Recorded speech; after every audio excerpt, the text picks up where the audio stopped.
The disciples saw Jesus multiply food before. They held that food in their own hands. So why do they still think Jesus can't feed a crowd in the desert? Mark chapter 8, verses 1 through 10, exposes a spiritual blindness in the disciples that may present a risk for us. Look at verse 1 from the ESV. In those days, when again a great crowd had gathered, and they had nothing to eat, he called his disciples to him and said to them, "Wait, in which days? We last saw Jesus and his team in the region of the Decapolis, a Gentile area on the northeast coast of the Sea of Galilee. So this story is still based in a Gentile area with a largely Gentile crowd. And it was a large crowd, and they lacked food." This sounds very similar to the story from chapter 6, verses 30 through 44, except that event was with a Jewish crowd in a Jewish region. On to verses 2 and 3. "I have compassion on the crowd, because they have been with me now 3 days, and have nothing to eat. And if I send them away hungry to their homes, they will faint on the way. And some of them have come from far away. They've spent 3 days together. So what? Whatever food the crowd had with them is surely about to run out." Jesus has compassion, literally is moved in his guts, for the crowd. Why? Because by the time they get to where food is, they may faint from hunger. Before we continue, please think about the implications of this scenario. This Gentile crowd is so attracted to and captivated by the teaching of Jesus that they've stayed here until they are in danger of passing out from hunger. He must have been more compelling than 3 days of hunger. Here's an important thing for Mark's readers to notice. In the other feeding of the multitude, the disciples came to Jesus and suggested he send the crowd away because of a lack of food. But here, Jesus brings up the hunger to his disciples. Why do you think that is? Is it to see if their understanding of their master is improving? Is it to give them a chance to say, "Wait, we have a little bread. Why don't we feed this crowd the same way we fed the other one?" It sure seems like an opportunity for the disciples to show some growth in their faith in Jesus. But look at verse 4. "And his disciples answered him, 'How can one feed these people with bread here in this desolate place?'" At first glance, it sounds similar to what they said in chapter 6. But look carefully at what they said. How can one feed these people with bread here in this desolate place? Considering what they saw back in chapter 6, the answer is built into the question: they can feed them with bread because Jesus is here. At a minimum, Mark has used this language to sort of prime his readers to think back to that other miracle. Let's read verse 5. "And he asked them, 'How many loaves do you have?' They said, 7. Again, Jesus turns away from what they lack and calls them to look at what they have. How many loaves? 7. 7 is a number that signals divine completeness and sufficiency. The entirety of God's creative work was accomplished in 7 days. Are 7 loaves sufficient for all creation? With Jesus, yes. On to verse 6. "And he directed the crowd to sit down on the ground.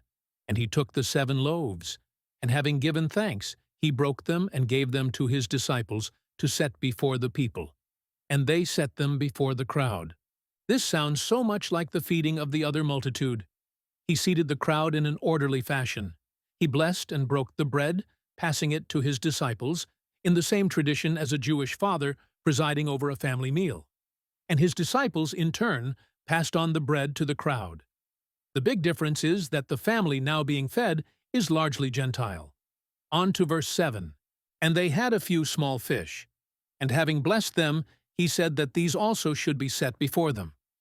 Added to the bread were a few small fish. Not a specific number, but a few. Jesus blessed them too, but the word for blessed is not the same as the one used for the bread, unlike chapter 6. If you have any thoughts about that, leave a comment. Let's read verse 8. "And they ate and were satisfied. And they took up the broken pieces left over, 7 baskets full." Just like before, everyone ate until they were satisfied.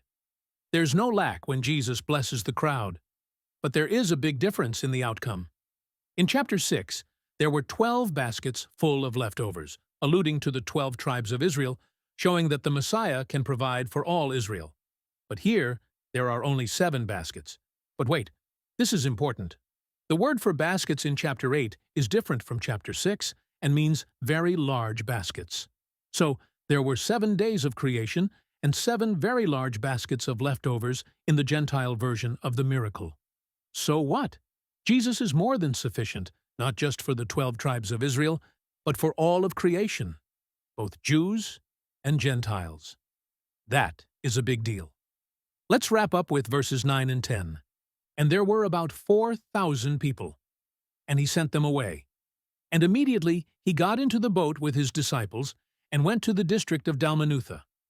Back in chapter 6, we were told that 5,000 adult males were fed, and we must assume that there were some women and children too.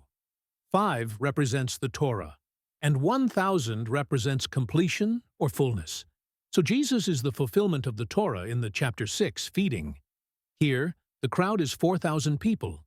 4 often signifies the whole world, like in the 4 cardinal directions, north, south, east, and west. So what? What's the point? The feeding of 4,000 Gentiles with 7 big baskets of leftovers shows that Jesus is sufficient to satisfy the needs of the whole world, of all creation. When the people were satisfied, he sent them away, and then he got into the boat. But when? Immediately. What's the hurry, Jesus? Anytime Jesus is on shore, a crowd quickly gathers. He sent the people away and immediately got in the boat to depart, before more people could gather. They sailed to Dalmanutha. The exact location of Dalmanutha is uncertain, but it is believed to have been on the western shore of the Sea of Galilee, in Jewish territory. So after Jesus was embraced by Gentiles in the region of the Decapolis, and after demonstrating that he was more than sufficient to meet the needs of the whole of creation, he returned to Jewish territory. What can we take away from this story? What are some lessons we can apply to ourselves? Even people who lived closely with Jesus every day were sometimes hesitant to believe that he was sufficient for the needs in front of them. They saw Jesus feed over 5,000 people and even helped him do it, but were uncertain about 4,000 people in a similar situation. We have only read about such things. It's no surprise that we sometimes have doubts. But remember what the resurrected Jesus said to Thomas, "Blessed are those who have not seen and yet have believed." Next time, the Pharisees demand that Jesus prove himself to them. How do you think that went over? Thank you for watching So What Scripture. Help me out with a like, a share, or a comment.